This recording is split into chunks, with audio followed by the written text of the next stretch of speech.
안녕하십니까. 이것이 신앙 고백이다 시리즈 7권 중 두 번째 책 돌드레이터 법규 제2장 오류 5의 세 번째 시간입니다. 제2장의 주제가 제한 속죄, Limited Atonement라고 하죠. Limited Atonement. 네. 이것에 대한 그 핵심적인 것은 그리스도의 죽으심입니다. 자, 그러면 여기서 자연스럽게 나오는 귀결의 주제가 바로 언약에 관한 거죠. 그래서 오류, 이제 제2장이 오류죠. 아르미니우스파가 오류를 이제 주장하는데 그리스도의 죽으심과 언약을 어떻게 그들이 잘못 가르치고, 잘못 가르치는 것보다도 뭐 의도성 있게 가르친다고 저는 봅니다만 그 세 번째를 봅니다. 자, 여러분 책에 있으시면 468페이지고요. 세 번째는 473페이지가 되겠습니다.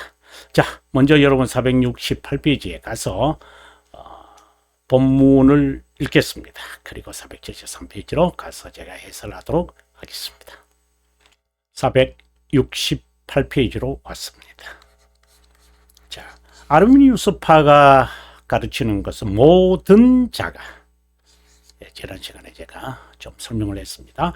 화해의 상태에 이르고 언약의 은혜에 들어가기 때문에 모든 자가, 쉽게 말하면 새 판을 짠 거죠. 새로운 조건이라고 그들은 말합니다만 이것이 바로 새 언약입니다. 네, 누구도 원죄로 인해 정죄받을 필요가 없고 누구도 원죄 때문에 정죄를 받지 않을 뿐더러 모든 자가 원죄의 재촉으로부터, 이 거짓말들을 진짜 정말 거짓말들을 합니다. 철학입니다. 아르미니우스파. 하지만 이런 견해는 우리가 본질상 하나님의 자녀라는 성경의 가르침과 모순된다. 여러분 다시 한번 우리가 468페이지를 한번 이렇게 눈으로 사진 찍고 그 다음에 473페이지로 가서 제가 어떻게 해석하는지를 한번 보시기 바랍니다. 예, 473페이지로 왔습니다. 화해의 상태에 이르고 이렇게 돼 있잖아요. 그것은 구원의 상태를 말한다. 왜 그럴까요? 이 화해는 의의 증가로 이루어지잖아요. 즉 칭의를 말하거든요. 그래서 우리가 하나님 앞에 우리가 액세스할 수 있다 이 말이잖아요. 인간의 상태는 크게 네 가지로 나누어진다. 전, 후, 중생, 영광. 화해의 상태라는 말은 바로 중생된, 좀 더 말하면 이제 영광의 상태까지도 포함시키겠죠. 타락으로 단절된 하나님과의 관계, 이걸 다른 말로 뭐라고 말할 수 있을까요? 하나님의 형상이 상실되었다 또는 파괴되었다 이렇게 말할 수 있죠. 그러나 화해되었기에 언제든 양자로서 하나님 앞에 액세스할 수 있다 이 말을 말합니다. 또 은혜의 상태에 들어가는 것은 견인의 견지일 때, 그러면 은혜를 베푸셔서 우리가 견디게 하시거든요.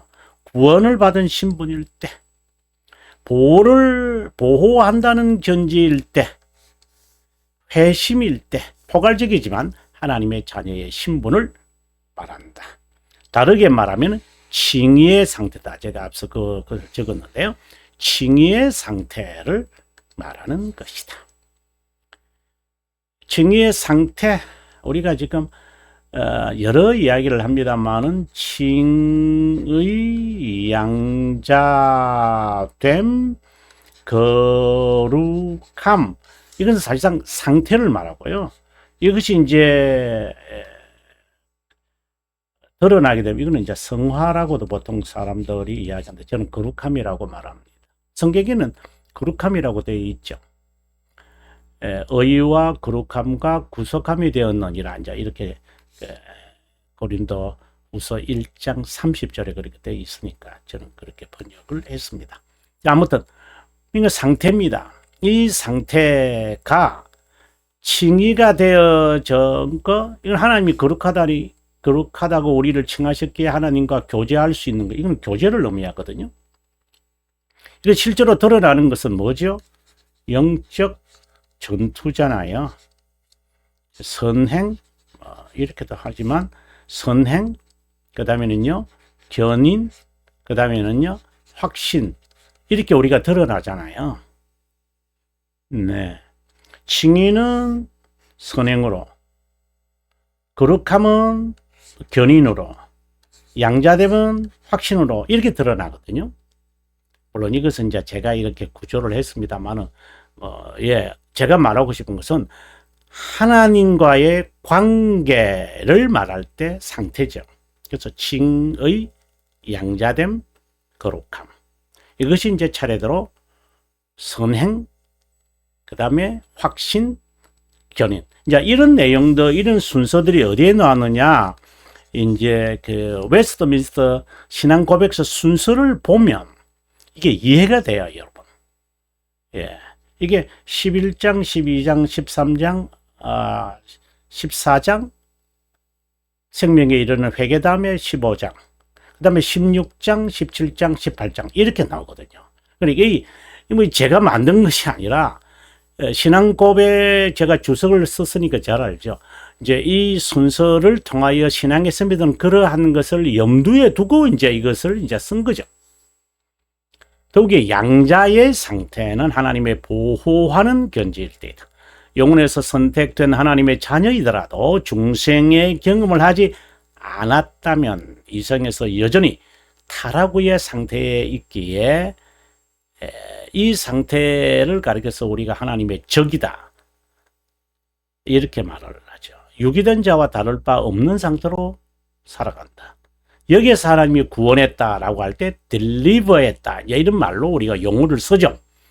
하나님과 무관하게 살아간다. 그러니까 선택된 자라도 그래요. 중생의 경험을 하기 전까지는, 다른 말로는 회심하기 전까지는.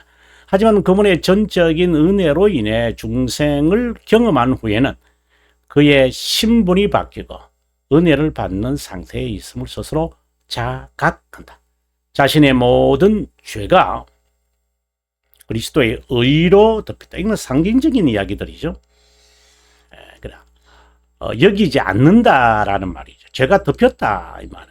그리고 그리스도 의로 덮였다는 것은 그리스도의 죽으심으로 인해 하나님이 나를 죄인으로 여기지 않는다는 것을, 안 보인다, 그래 하나님 마치 안 본다는 의미로, 동에서 서가 먼 것처럼 우수수를 씻어버리는 것처럼 그 자색이 홍색이 흰색으로 되어지는 것처럼, 이것은 하나님이 우리를 그렇게 보신다라고 하는 것이 문자적으로 없어진다는 것은 아닙니다. 이게 헷갈리면 안 돼요. 헷갈리라기보다는 보는 것에 따라 해석하지 말라는 말을 제가 하려고 하는 것입니다. 직관, 지각, 직시, 이것이 우리의 지식이겠지만 지혜는 아닙니다. 제가 다시 말씀드릴게요. 내가 지각, 그리고 직관, 그리고 내가 지각했고 직시했고, 이러한 것이 보통 지식으로 우리가 담겨지잖아요. 직시하고 직관하고 그리고 지각했으니까. 근데 그것은 지혜는 아니에요. 지혜는 또 다른 영역이에요. 훈련이 되어져야 돼요. 그래서 지혜는 스킬이라는 말이에요. 기술이라는 말이에요. 달인처럼 그냥 이렇게 툭 던지니까 해결되어지는 것을 보고 저 깜짝 놀랐습니다. 자신의 모든 죄가 그리스도의 의로 덮인 것을 깨닫고 하나님 앞에 담대하게 접근하여, 이제 의를 말하죠. 선택된 자의 권한, 기법, 교제를 누릴 수 있다. 우리는 이 상태를 화해의 상태라고 부른다. 원죄는, 이들은 이제 원죄를 부인하니까 인류의 타락으로 이 세상에 만들어진 바이러스라고 봐도 좋겠다. 예, 들였으니까 우리가 인간이 만든 거잖아요. 바이러스는요. 인간이 만든 거예요. 그러니까 죄를 인간이 받아들인 거예요. 유전성이 강한 DNA다. 아르미니우스파는 아담과 하와가 범한 불순종에 대해 인류에게 책임을 돌리는 것은 잘못된 것이라고 표현하기도 한다. 이것은 참 어리석은 것이죠. 하나님의 영원성을 조금이라도 인정을 한다면 이런 말을 함부로 하지 못하죠. 하나님은 알파와 오메가인데 그러면 언약을 맺을 때 그 전체 인류를 다 보시는 가운데에서 이거는 영원하신 하나님이시니까. 그런데 아담과만 야 너하고 내하고만 언약 맺자. 정말 어리석고 우매한, 그러니까 무신론이죠. 하나님에 대해 인정하지 않는 거죠. 이런 부류에 있는 대표적이다는 바로 펠라기우스파이고 이종을 추정하는 자는 아르미니우스파이다. 이들은 인간의 의지를 내세우며 인권을 빌미로 대중의 망토 안에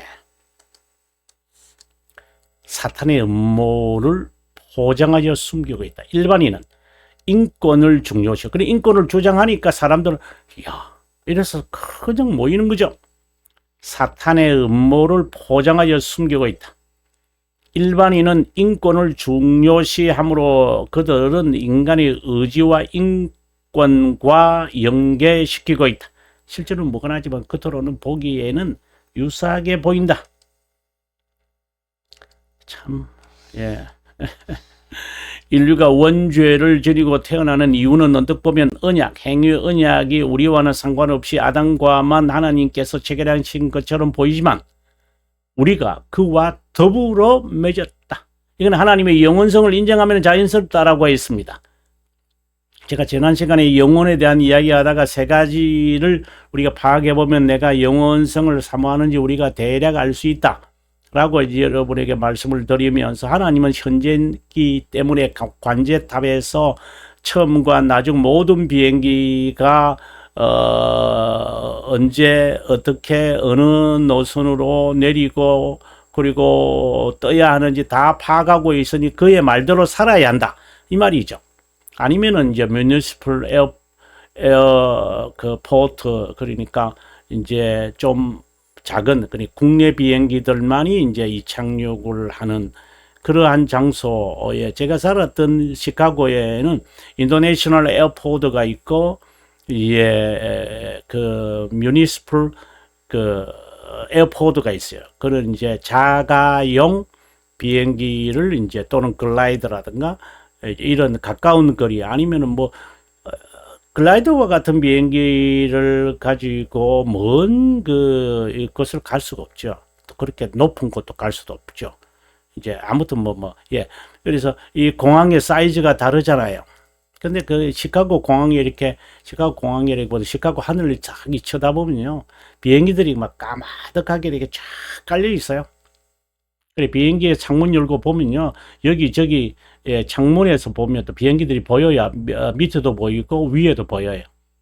붕 떠가 있어요. 근데 그 관제탑에 따라서, 관제탑의 명령에 따라서 내리고 그 다음에 올라오는 비행기하고 서로 다르게끔, 한 비행기는 이쪽으로 뜨고 그래 한 비행기는 다시 그쪽으로 내려서 이렇게 내리고 오른 것이 이제 같이 부딪히게 하지는 않죠. 어느 노선으로 어느 라인으로 가라고 이렇게 착륙을 해라. 그러면 그 비행기가 이제 뜨고 있으니까 이제 이제 하강해라. 이제 이렇게 정확하게 명령에 따라 해야 돼요. 이것이 마치 관제탑에서 비행기를 보고 조절하고 조정하고 이끄고 다 보고 있는 것처럼 레이더를 통하여 하나님이 우리를 그렇게 다 보고 계신다라고 하는 말을 영원적 현재 알파와 오메가 이런 개념을 여러분에게 설명한 적이 있었는데 바로 지난 시간이죠. 그런 가운데 있는데 하나님이 아담과 언약을 맺었다. 그거는 정말 더 이상 무슨 말을 하겠습니까? 하나님의 영원성을 인정하지 않는다라고 하는 말이겠죠. 아담은 우리를 대표한 자이다. 그래서 그를 가리켜 최초의 부모 공인 아담 안에서 등으로 표현한다. 이것은 언약이나 원죄만 아니라 율법, 체결, 은혜, 언약, 의의 정과 유아 세례에서도 이런 성격이 잘 드러난다. 일반 출생법, 예수 그리스도는 동정녀 탄생이니까 여기에 해당되지 않죠. 인류는 원죄를 가지고 태어난다. 우리가 그리스도의 동정녀 탄생과 성령님으로 잉태됐다. 이 고백이 사도신경의 중요한 이유는 그분은 일반 출생법으로 출생하지 않았기에 원죄와 무관하다는 것이고 성령으로 잉태되었기 때문에 그분이 하나님이심을 지금 말하고 있는 것입니다. 그들만 언약의 혜택만 아니라 효과적으로 구속받는 것이 하나님의 은혜이다. 이에 대해 아르미니우스파는 아담의 원죄와 우리가 무관하다고 억지 주장한다. 더욱이 원죄가 인류를 정죄하거나 일시적이거나 영원한 처벌도 내리지 않는다고 주장한다. 그 이유는 인간의 의지로 구원을 쟁취할 수 있다고 하는 철학이나 신념을 주장하는 펠라기우스 주의를 따르기 때문이다. 원죄를 인정하지 않으면 구원도 은혜도 견인도 소망도 지극히 세속적일 수밖에 없다. 예, 여러분 긴 시간 동안 함께해 주셔서 고맙습니다. 예, 다음 시간에는 우리가 6을 보는데 475페이지네요. 예, 475페이지에서 여러분을 뵙도록 하겠습니다. 시청해 주셔서 감사합니다. 저는 다음 시간에 함께할 것을 약속드리고 여러분 남은 시간 행복하십시오.